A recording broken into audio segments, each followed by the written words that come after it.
It's the same reason these cats live on David Hicks's Oxfordshire farm today. We were just overrun with rats and the poison wasn't working. They were burrowing under the floors of the buildings, undermining the floor. So the floor collapsed, making holes in the bags of food and mucking and peeing in the food, making it inedible for the animals. We had such a rat problem.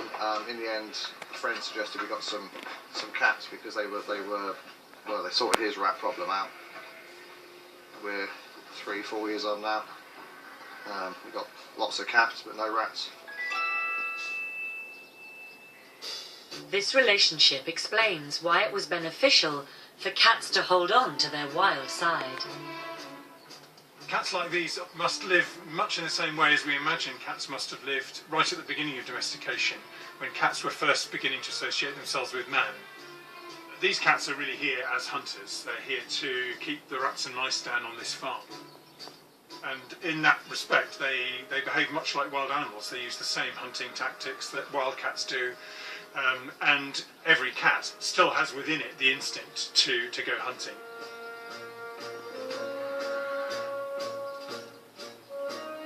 Cats are undoubtedly much wilder than the average domestic animal is. They choose their own mates, who is going to father which kittens, rather than, as with most domestic animals like sheep or cattle or whatever, it's the farmer that makes the decisions. Cats are still really in charge of their own destinies.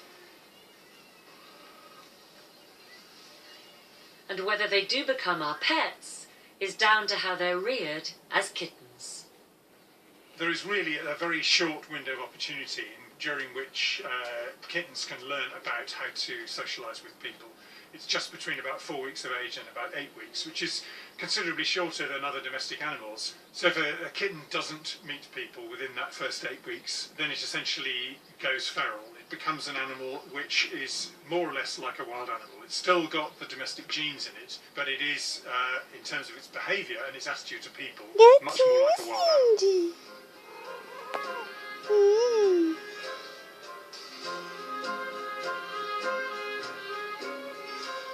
This ability to tolerate humans, yet hold on to their wild side, was crucial for the domestication of the cat. Even if we think we've managed to domesticate cats, they still retain their wild sides.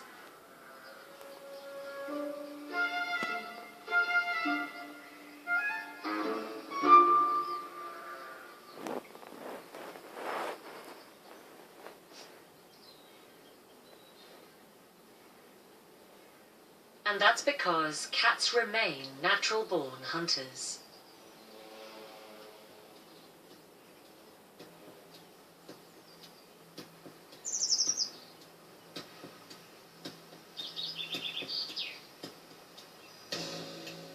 They are often vilified for killing off other animals. But the extent of this predatory behaviour, in the UK at least, is uncertain.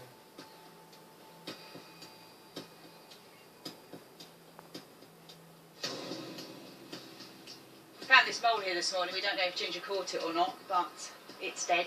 So we're going to pop it in here, pick him up so we can take him up to the hall tonight and they can have a look at him up there. The scientists are hoping to use this study in Shamley Green to see if there are any clues as to what's going on. It's a little shrew from Phoebus, and we caught it a couple of nights ago. We've asked the owners to collect everything their cats bring home throughout the week. Lovely! It's because it's been in the freezer for a night. Probably died of old age. I think it's been around the gardens for ages. Because cats usually hunt out of sight, often under the cover of night, the scientists are hoping that cat cameras and GPS collars may help reveal what they are up to. When I came down this morning, I opened the back door and on the mat outside was this.